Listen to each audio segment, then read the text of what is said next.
이 시간 우리에게 주시는 하나님의 말씀 보겠습니다. 구약 성경 사무엘하 11장 1절에서 5절까지 말씀 보시겠습니다. 찾으신 자 알고 우리 같이 한 목소리로 합독하겠습니다. 시작. 그 해가 돌아와 왕들이 출전할 때가 되매 다윗이 요압과 그에게 있는 그의 부하들과 온 이스라엘 군대를 보내니 그들이 암몬 자손을 멸하고 랍바를 에워쌌고 다윗은 예루살렘에 그대로 있더라. 저녁 때에 다윗이 그의 침상에서 일어나 왕궁 옥상에서 거닐다가 그곳에서 보니 한 여인이 목욕을 하는데 심히 아름다워 보이는지라.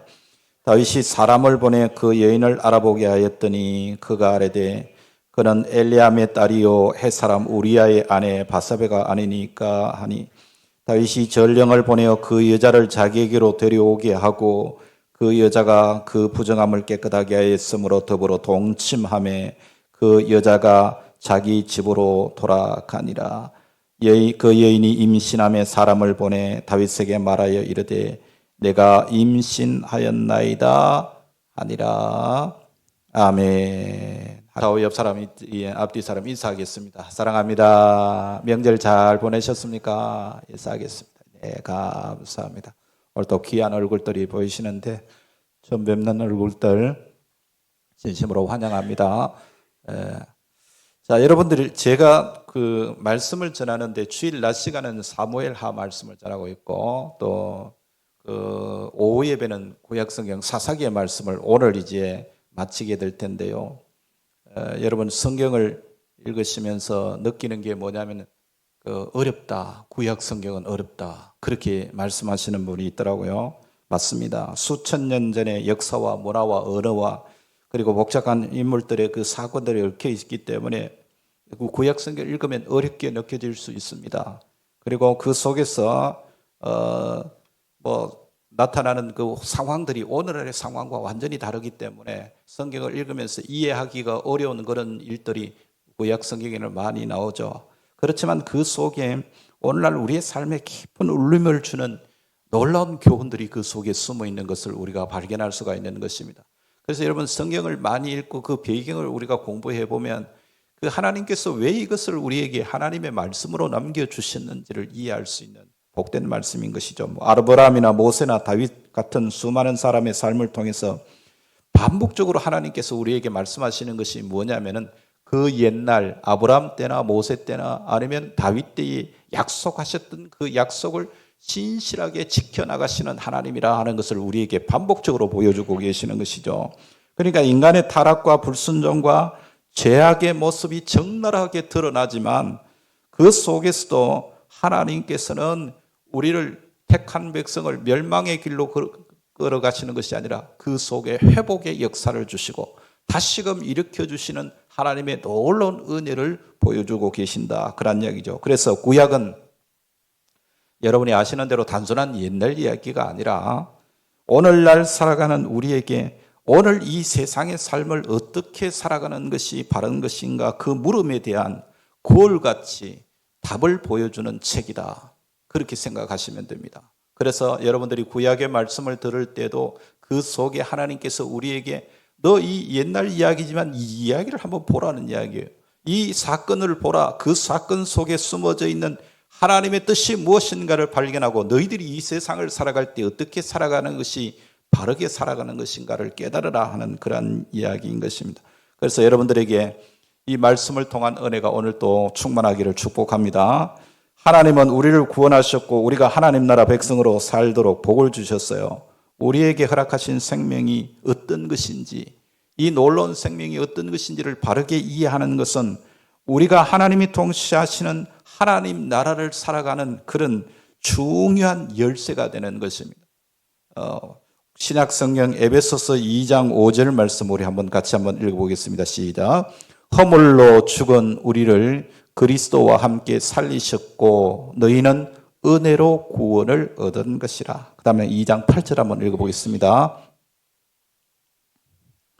너희는 그 은혜에 의하여 믿음으로 말미암아 구원을 받았으니 이것은 너희에게서 난 것이 아니요 하나님의 선물이라. 여러분 받을 사람의 상황과 상관없이 하나님께서 일방적으로 우리를 찾아오신 것을 은혜라 그렇게 말합니다. 나는 전혀 생각하지 않았는데, 나는 전혀 계획하지 않았던 일들인데 하나님께서 우리에게 일방적으로 찾아오셨어요. 그러므로 은혜의 조건은 없습니다. 무조건 일방적으로 하나님이 우리를 찾아오셔서 우리를 사랑해 주시고 우리를 돌봐주시고 우리의 모든 것을 책임져 주시는 것을 은혜라 그렇게 말하는 것이죠. 그래서 이 은혜를 받아들이는 것이 믿음이에요. 우리가 믿음의 삶을 살아간다 한데 그 무엇을 믿느냐면 하나님께서 우리를 사랑하시고 구원해 주셨다는 것을 받아들이는 것이라는 것이죠. 자, 그래서 우리는 믿음으로 은혜를 체험해야 돼요. 하나님께서 왜 우리를 구원하시고 자녀 삼아주시고 영생의 복을 허락해 주셨는지를 우리가 깨닫게 되면 그 은혜는 너무나 큰 것이죠. 그래서 그 은혜를 통해서 믿음으로 그것을 받아들였더니 하나님께서 나를 사랑하신다는 것을 우리가 몸으로 체험하게 되는 것이죠. 이게 체험적인 신앙이라 그렇게 말하는 것입니다. 그런데 우리가 구원받는 데는 또 다른 의의 측면이 있다는 것을 이해해야 됩니다. 우리는 하나님을 경험할 때에, 하나님을 알아갈 때에 그저 하나님은 사랑의 하나님이시다 그렇게만 알고 있지 않습니까? 그런데 진짜로 우리가 하나님을 아는 것은 그 하나님은 사랑의 하나님이시기도 하지만 의의 하나님이다, 의로우신 하나님이라는 것을 우리가 체험해야 됩니다. 여러분, 부모들이 자녀를 양육할 때 만약에 사랑으로만 아이를 대한다면 그 아이는 바르게 자라기 어렵습니다. 방종하기 쉬워요. 무조건 사랑하는 것이 진짜 아이를 위한 길이 아니라는 것을 압니다. 그러니까 만약에 부모가 자녀에게 의로만 대한다면 그 반대로 아이들이 부모의 강압이나 지나친 부모의 간섭으로 인해서 정서적으로 애들이 굉장히 눌리고 상처받으면서 자라는 것이죠. 우리 부모는 굉장히 엄하다 이렇게 그 밑에서 자란 아이들이 그렇게 되는 것입니다. 따라서 이 적절한 사랑과 적절한 의의가 공존하게 될 때에 그 아이들이 건강하게 자라나는 것입니다. 예, 마찬가지입니다. 하나님께서 우리를 구원하실 때 은혜로만 구원하신다 그러면은 이 세상의 질서는 다 파괴될 겁니다.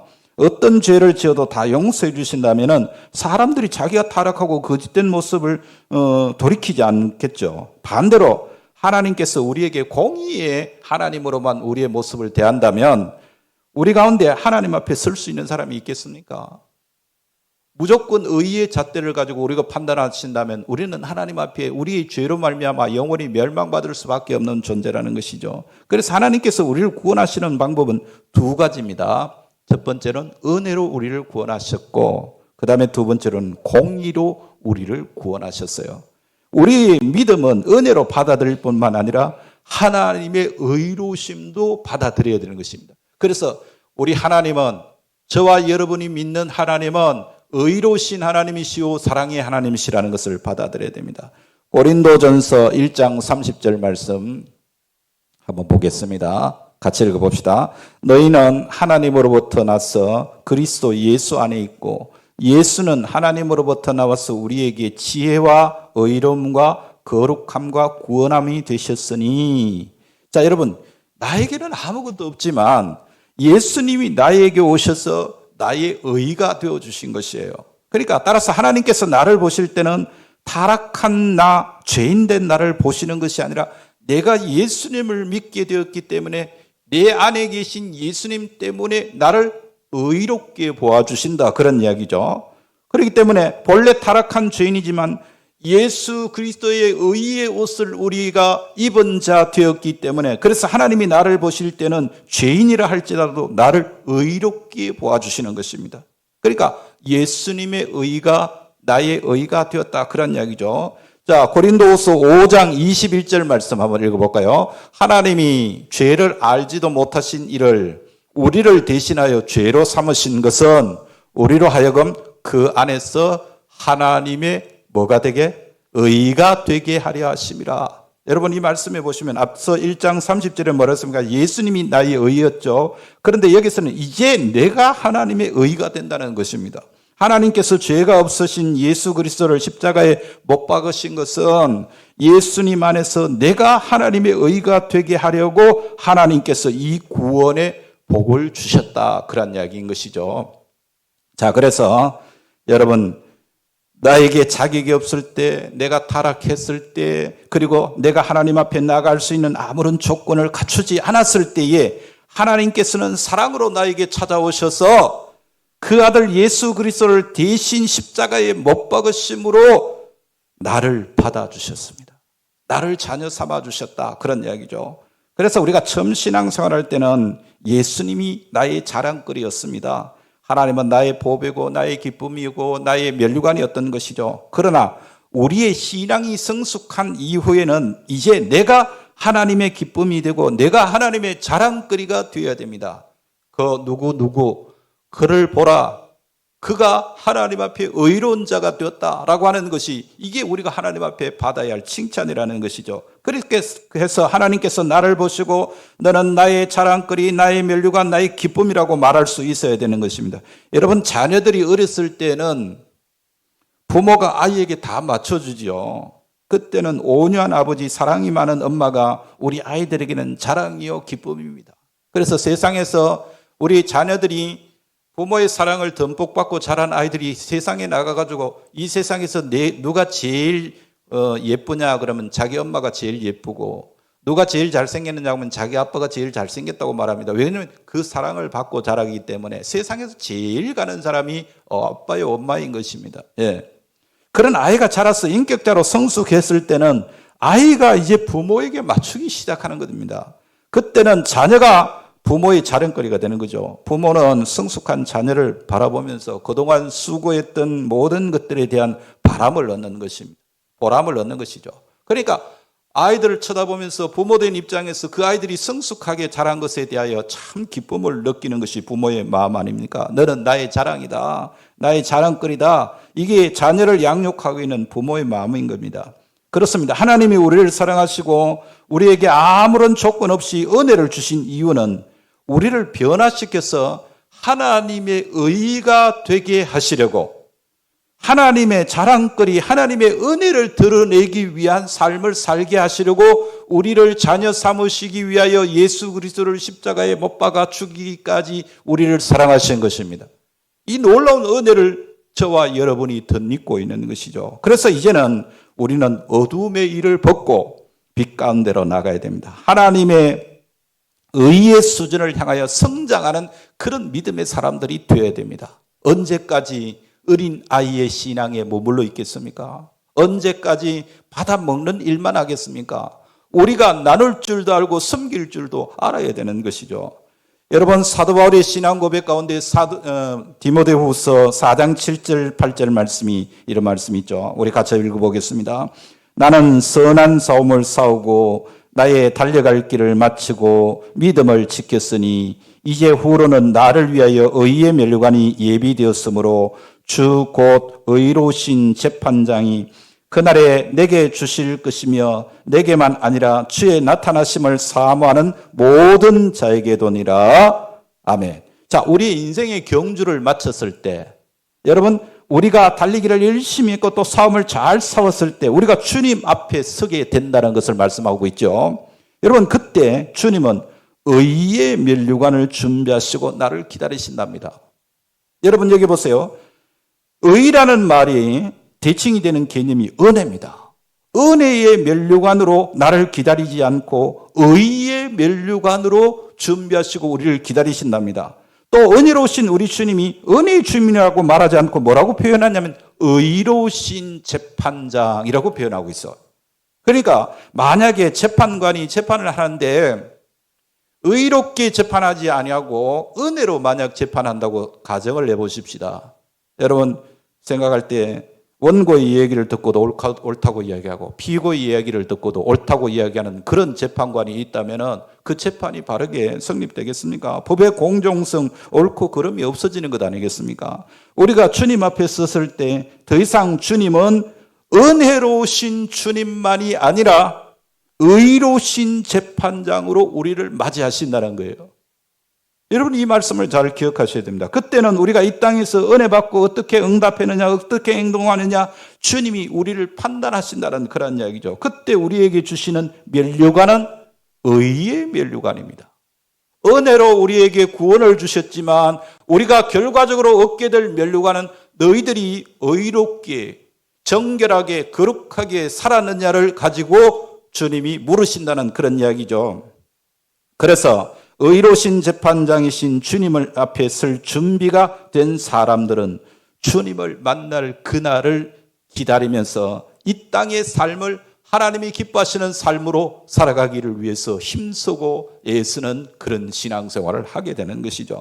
그래서 하나님께서 인간을 창조하신 목적은 하나님의 형상을 새겨서 하나님을 대리하는 통치자로 세우시려고 하시는 것입니다.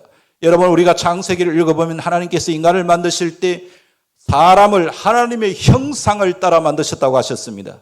하나님의 형상을 가진 우리가 그 죄로 말미암아 잃어버린 하나님의 형상을 회복하는 일이 우리가 이 땅에서 감당해야 될 일이라는 것이죠. 예수님을 통해서 우리를 구원하신 목적도 마찬가지입니다. 우리가 하나님의 거룩한 형상을 가져야 됩니다. 우리가 하나님을 대신해서 이 세상 나라를 하나님 나라로 바꾸는 영향력을 끼치는 그런 사람으로 세워지기를 원하신다는 것입니다. 그래서 하나님께서 우리를 하나님의 형상으로 변화시켜서 하나님을 대행자로 세우시기 위해서 두 가지 방법을 사용하시는데, 사람이 자기 욕심대로 사는 것이 삶의 목적이 아니라 바로 하나님의 뜻을 추구하고 하나님의 의도를 가르쳐 주셔서 정말 우리의 요구와 욕망을 채우지 않고 제한하시는 것이죠. 그것을 우리는 하나님께서 우리를 하나님의 형상으로 회복시키는 훈련을 하시는 과정이다, 그렇게 말합니다. 그러니까 우리는 하나님 앞에 믿음의 사람으로서 훈련을 받게 되어 있는 것입니다. 훈련 기간에는 내 마음, 내 원하는 대로 할 수 없습니다. 하나님이 훈련의 조교가 되시면 하나님이 뜻대로 우리가 움직여야 되는 것이죠.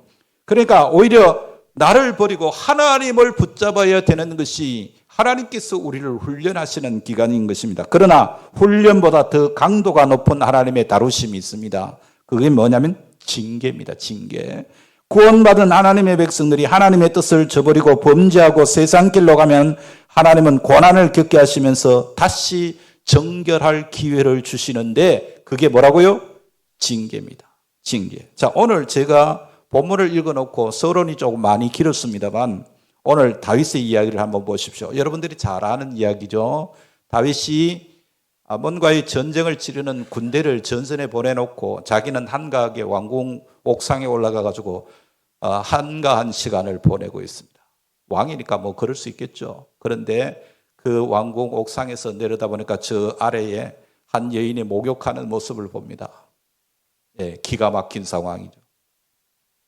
여기서 저지른 죄악의 내용들이 우리가 이 사무엘하 11장을 전체적으로 읽어보셨으면 바로 이 다윗이 지은 죄가 무엇인지를 우리가 알 수 있습니다. 여러분, 다윗이 지금까지 우리가 사무엘상, 사무엘하 말씀을 쭉 지켜보고 왔습니다마는 하나님 앞에 일찍 부름을 받았죠. 사무엘 선지자를 통해서 하나님은 그를 소년 시절에 기름 부어주셨습니다. 성령 충만을 통해서 이스라엘의 어떤 사람도 대항할 수 없었던 골리앗을 이겼습니다.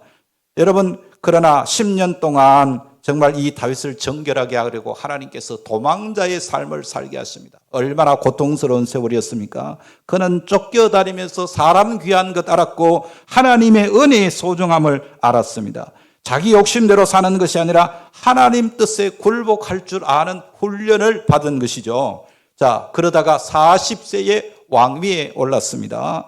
그 이후에 계속 다윗은 정결하게 되고 성장해 가는 과정입니다. 그런데 오늘 우리가 읽은 이 바세바와의 사건을 통해서 하나님은 한 번 더 정결케 하시는 하나님의 징계를 경험하게 되는 것이죠. 이제부터 시작해서 다윗의 생애 가운데 계속 어둠이 일어나고 아픔이 생깁니다. 그러나 하나님은 손을 보실 때마다 그 속에 뿌리박고 있던 정욕의 자아가 깨지는 놀라운 역사가 나타나는 것을 보게 되는 것입니다. 하나님은 우리가 정결하게 되기를 원하십니다. 우리가 다 하나님의 자녀로 거룩해지기를 원하고 하나님의 형상으로 살아가기를 원하시는 것이죠. 그래서 하나님은 우리를 하나님의 사람으로 세우시기 위해서 먼저 훈련하게 하시고, 그리고 죄가 있어도 포기하지 않으시고 그 죄를 깨뜨리고 이겨내기 위해서 징계를 통해서 우리를 다루신다는 것을 우리가 보게 됩니다. 여러분, 우리가 아는 대로 다윗은 참 위대한 왕이었습니다. 이스라엘 역사 속에서 다윗 왕만한 왕이 없었습니다. 지금도 이스라엘의 국기가 육각형 버열이 그려지는데 그것을 다윗의 별이라고 할 정도로 지금도 이스라엘 사람들은 다윗을 존경합니다. 다윗이 왕위에 즉위한 이후에는 이스라엘 전 영토가 10배나 더 넓어졌습니다. 그는 전 세계로 무역 통로를 확장했고 남북 이스라엘을 통일시켰습니다. 다윗을 통하여서 이스라엘은 명실상부한 강대국으로 성장을 했습니다. 그런데 이런 훌륭한 다윗의 생애 속에 하나의 오점이 생겼습니다. 군대가 전쟁하는 동안에 오침을 즐기고 뜰에 거닐다가 바세바가 목욕하는 보고 정욕에 이끌려서 범죄하게 되는 것이죠. 여러분, 죄는 이것으로 끝나는 것이 아닙니다. 그는 자기의 죄를 은폐하기 위해서 바세바의 남편인 우리야 장군을 전쟁터에 보내서 그 우리야를 죽게 만듭니다. 하나님은 이런 다윗의 죄악을 그냥 넘기시지 않죠. 이때부터 하나님의 징계가 시작되는 것입니다. 여러분, 이제 다음 시간에 또 보겠습니다. 12장 말씀 한번 보겠습니다. 12장 10절 같이 한번 읽어볼까요? 이제 네가 나를 업신여기고 햇사람 우리의 아내를 빼앗아 네 아내로 삼았은즉 칼이 내 집에서 영원토록 떠나지 아니하리라. 여러분, 하나님의 칼이 다윗의 집에서 떠나지 않는답니다. 이게 얼마나 끔찍한 하나님의 징계입니까? 우리가 이제 그 이후로 보게 되면 12장 18절에 보면 바세바가 임신한 그 첫 아이가 죽음을 당하게 됩니다. 13장에 넘어가 보면은 사랑하는 아들 압살롬이 그 아들 또 암논을 죽이는 형제 사라의 비극을 경험하게 됩니다. 18장에 가면은 그 아들 압살롬이 아버지를 대적해서 반란을 일으키다가 결국에는 전쟁에서 죽게 되는 그런 상황을 보게 됩니다. 여러분, 열왕기상 2장에 보면은요, 아들 아도니아가 형제 솔로몬에게 죽임을 당하는 계속적인 피해의 역사가 이 다윗 왕가에 끊이지 않고 일어나는 것을 보게 됩니다. 우리가 여기서 보아야 될 것은 다윗이 심판을 받는 것인가 징계를 받는 것인가 하는 것입니다. 여러분의 생각할 때는 다윗이 심판을 받은 것 같습니까? 징계를 받는 것 같습니까? 예. 심판은 죄 때문에 완전히 망하는 게 심판입니다. 그러나 징계는 죄에 대한 심판이 아니라 깨닫고 돌이키도록 제재를 가하는 거예요. 그게 징계예요. 여러분, 죄의 삭은 뭐라고 그랬습니까? 사망입니다. 만약 예수님의 십자가 사건이 한 90%쯤 주님이 책임져 주시고 나만 한 10%쯤은 내가 책임져야 한다면 그 10% 때문에 우리는 다 망해야 될 겁니다. 아니, 10%가 아니라 1%라도 우리가 감당해야 되는 그 죄악의 문제가 있다면 우리는 하나님 앞에 설 수가 없는 것이죠. 여러분, 작은 모래알도 물에 깔아넣습니다. 큰 바위 덩어리만 물에 깔아넣는 것이 아니라 작은 모래알도 물에 깔아넣는 거예요. 작은 죄도 하나님 앞에 반드시 그 죄의 삭은 사망인 것입니다. 그런데 죄에 대한 문제는 누가 책임집니까? 예수님이 책임져 주셨습니다. 그러면 우리가 죄 때문에 당하는 어려움은 무엇을 말합니까? 그것이 징계입니다. 심판이 아닙니다. 만약 우리가 1%라도 우리 죄에 대한 책임을 져야 한다면 마땅히 사망이죠. 사람은 죄를 책임질 수 없는 것입니다. 그러나 만약에 하나님의 징계가 없다면, 하나님의 공의로운 질서를 잡아주시는 하나님의 원칙이 없고 통치 원리가 없다면 이 세상은 완전히 지옥과 같은 그런 세상이 될 겁니다.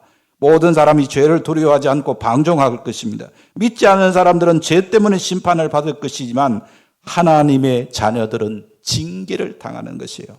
자, 우리가 사무엘하 12장 13절, 14절 말씀, 2절 말씀 한번 읽어보겠습니다. 다윗이 나단에게 이르되 내가 여호와께 죄를 범하였노라 하며 나단이 다윗에게 말하되 여호와께서도 당신의 죄를 사하셨나니 당신이 죽지 아니하려니와 이 일로 말미암아 여호와의 원수가 크게 비방할 거리를 얻게 하였으니 당신이 낳은 아이가 반드시 죽으리이다. 여러분, 나단 선지자는 하나님이 다윗의 죄를 용서했다고 했습니다. 그런 용서를 받았음에도 불구하고 그 바세바가 임신한 아이가 죽게 되는 것이죠. 네. 왜냐하면 죄를 범함으로 이 다윗이 사단의 웃음거리가 되었다. 회방할 거리를 주었다. 많은 사람이 실족했기 때문이다. 그런 이야기입니다. 여러분, 많은 분이 하나님의 은혜에 대해서 오해해서 어떤 죄를 지어도 하나님이 용서해 주신다고 생각하고 함부로 사는 모습을 볼 수 있는데요. 죄는 용서받지만 여러분, 우리가 실수하고 우리가 잘못한 것에 대한 권리는 반드시 제한받습니다. 그걸 여러분이 아셔야 됩니다. 많은 특권을 그 죄 때문에 상실하게 된다는 것을 여러분이 아셔야 됩니다. 특별히 성경에서 두 가지 죄를 주의하라고 말씀하고 있습니다. 모든 죄가 다 잘못된 죄지만 두 가지 죄를 우리는 조심해야 됩니다. 하나는 우상숭배의 죄요, 또 하나는 음행의 죄입니다. 네. 우상숭배는 하나님을 섬기지 않고 다른 신을 섬기는 것을 우상숭배라고 말하죠. 그러니까 이것은 구원의 길을 스스로 포기하는 결과를 가져오는 거죠. 하나님만이 인간에게 구원을 주실 수 있으므로 예수님이 아닌 다른 것을 붙잡게 되면 그 사람에게는 소망이 없는 것입니다. 그래서 우리가 예수님을 믿어야 합니다. 내가 곧 길이요 진리요 생명이 되시는 예수님을 제외하고는 우리가 구원받을 길이 없기 때문입니다. 그리고 여러분, 우리가 또 무서워해야 되는 죄는 음행죄를 무서워해야 됩니다. 하나님은 사람의 육체를 하나님이 거하시는 성전으로 창조하셨어요. 사람은 하나님을 모시고 살 때에 비로소 그 인생의 삶이 건실한 삶이 될 수 있습니다. 여러분, 성전이 오염되면 제사가 무너지게 되죠. 하나님이 아닌 다른 신을 섬기는 것이나 하나님을 섬길 수 있도록 창조된 성전으로 창조된 우리의 몸이 더럽혀지면 하나님과의 교통이 끊어지게 됩니다. 이게 심각한 거예요. 사람은 하나님과의 교통을 통해서 생명을 공급받기 때문에 하나님과의 교통이 끊어진 인생은 비참한 인생이 되는 것입니다. 그래서 이 두 가지 죄 여러분 기억하십시오. 첫 번째는 우상숭배의 죄, 두 번째는 음행의 죄. 이 두 가지 죄를 범하면 안 됩니다. 다윗이 아내가 8명이 있었습니다. 원래 7명이었는데 밧세바를 취했으니까 8명이 되었죠. 왕이 여러 여자를 취하는 것은 당시의 문화가 그랬기 때문입니다. 그런데 하나님께서는 이걸 기뻐하지 않으셨어요. 결국 배다른 형제들 때문에 집안이 계속 분란이 일어납니다. 아내를 많이 거느렸던 사람이 또 하나 있죠. 우리가 앞서 주일 오후 시간에 사사기 말씀을 보았는데 사사기 6장에 보면은 기드온이라는 사사가 나옵니다. 유명한 사사인데 그는 여러 부인을 두고 자식을 낳았는데 몇 명을 낳으면 70명을 낳았어요. 어마어마한 일이죠. 그런데 사사기 9장을 보면 이 70명의 아들들이 서로 물고 뜯고 싸우다가 다 하루아침에 다 죽습니다. 하나님은 가정이 이렇게 어지럽혀지는 것을 원치 않습니다. 그러나 우리의 오염된 그 상태를 정결하게 하라고 하나님께서는 그 과정을 징계하신다는 것을 우리가 알아야 됩니다. 자, 다윗은 이 범죄로 말미암아서 사무엘하 11장 이하에 계속 어려움을 당하는 것을 보게 되는데요. 다윗은 이 밧세바의 사건을 회개하면서 자신이 침상이 쳤기까지 하나님 앞에 회개를 했습니다. 그것을 이제 시편 32편의 말씀에 보면은 장세하게 나오는데요. 자기의 뼈가 마르는 것 같았다. 그렇게 표현하고 있습니다. 뼈가 마르는 것 같은 그런 고통을 느껴보신 적이 있습니까? 다윗은 자기의 죄에 대하여 그런 아픔을 가지고 회개를 했는데, 자, 32장 5절 말씀 한번 읽어보겠습니다. 시작. 내가 이르기를 내 허물을 여호와께 자복하리라 하고 주께 내 죄를 고하고 내 죄악을 숨기지 아니하였더니 곧 주께서 내 죄악을 사하셨나이다. 아멘. 여러분, 하나님이 기회 주실 때 회개할 기회를 놓치지 않는 것이 중요한 거예요. 빨리 회개해야 되는 것이죠. 히브리서 12장 16절에 보면은 에스더가 장자권을 상실한 것은 회개할 기회를 놓쳤기 때문이라고 하셨어요. 네. 그 기회를 놓쳤기 때문에 결국은 그 복을 상실한 사람이 되었다는 것입니다. 인간은 실수할 수 있고 범죄할 수 있습니다. 네. 그러나 우리가 주의해야 될 것은 하나님의 은혜를 빙자해서 죄를 즐기면 안 된다 그 말입니다. 우리가 범죄했을 때 즉각 회개하고 돌아오면 주님은 우리를 용서하십니다. 어떤 죄라도 용서해 주십니다. 그러나 죄에는 반드시 징계가 따라옵니다. 여러분이 그걸 인식하고 있어야 되는 겁니다. 여기서 우리가 조심해야 될 것이 흑백 논리인데요. 어떤 사람은 거룩하게 살려고 하다가 한 가지 실수를 하게 되면 아이고 이제 나는 다 틀렸다, 난 소망이 없다 그러면서 절망하는 사람들이 있는데, 그러나 그 자리에서 절망하시면 안 됩니다. 벌떡 일어서야 합니다. 하나님은 우리에게 다시 기회를 주시고 회복할 수 있는 은혜를 주시고 우리를 격려해 주신다는 것을 우리가 잊지 말아야 됩니다. 범죄했다고 은혜가 끊어진 것이 아닙니다. 은혜는 계속해서 역사하고 있다는 사실을 기억하시기를 바랍니다. 또 하나 우리가 주의해야 될 것은 이상주의인데요. 우리가 은혜를 입었다라고 해서 그 은혜를 입은 것이 계속 지속되는 것이 아닙니다. 계속 성화되는 과정 속에 있다는 걸 알아야 됩니다. 그러니까 주님께서 우리를 의롭다고 인정해 주시고 은혜로 함께 하시는 것은 우리의 거룩을 위한 것입니다. 그리스도를 닮아가고 하나님의 거룩하심으로 자꾸 변화되어가는 일을 위해서 우리에게 은혜를 주시고 복을 주시는 것이에요. 오늘 또 우리가 살아가는 세상 속에서 하나님께서 우리에게 은혜 베푸시는 일들이 우리의 삶의 순간순간 일어나는 것을 여러분이 경험하며 살고 있습니다. 그걸 우리가 자세하게 세세하게 들여다보지 않아서 그렇지 하나님께서 베푸시는 은혜는 얼마나 크고 얼마나 지속적이고 영속적인 것인지 우리가 알 수 있는 것입니다. 그래서 우리는 양극단으로 생각하면 안 됩니다. 죄를 범했다고 해서 모든 것이 다 틀렸다고 생각하는 것도 잘못이고, 반면에 회개해서 용서받았다고 나는 완벽한 사람이다, 나는 깨끗한 사람이다라고 생각해서도 안 됩니다. 늘 자신을 돌아보고 하나님께 정결케 되기를 구하는 마음을 가지고 살아야 돼요. 할렐루야. 이런 자세가 우리에게 필요한 거예요. 네. 죄를 두려워해야 됩니다. 하나님은 어떤 죄라도 용서해 주십니다. 그러나 반드시 그 죄에 대한 책임을 물으십니다. 이것은 하나님의 통치 원리입니다. 하나님의 구원 목적이 뭐냐? 우리가 하나님처럼 거룩한 자로 세워지기 원합니다. 정결케 되기를 원하십니다. 거룩해지도록 하나님은 우리에게 광야와 같은 훈련의 기간을 주시고 우리가 죄를 지었을 때는 징계하시기도 하는 거예요. 여러분이 지금 훈련 중에 있다면 더 열심히 하나님을 붙드시기를 바랍니다. 혹시 징계당하는 일이 있다면 빨리 돌이켜서 회개하십시오. 그럴 때 우리의 하나님의 은혜가 더욱더 풍성하게 넘쳐나는 삶을 살아가게 되는 것이죠. 형통한 날에는 감사하시는 여러분들 되시기 바랍니다. 그러나 곤고한 날에도 감사할 수 있는 것은 이것이 심판이 아니기 때문입니다.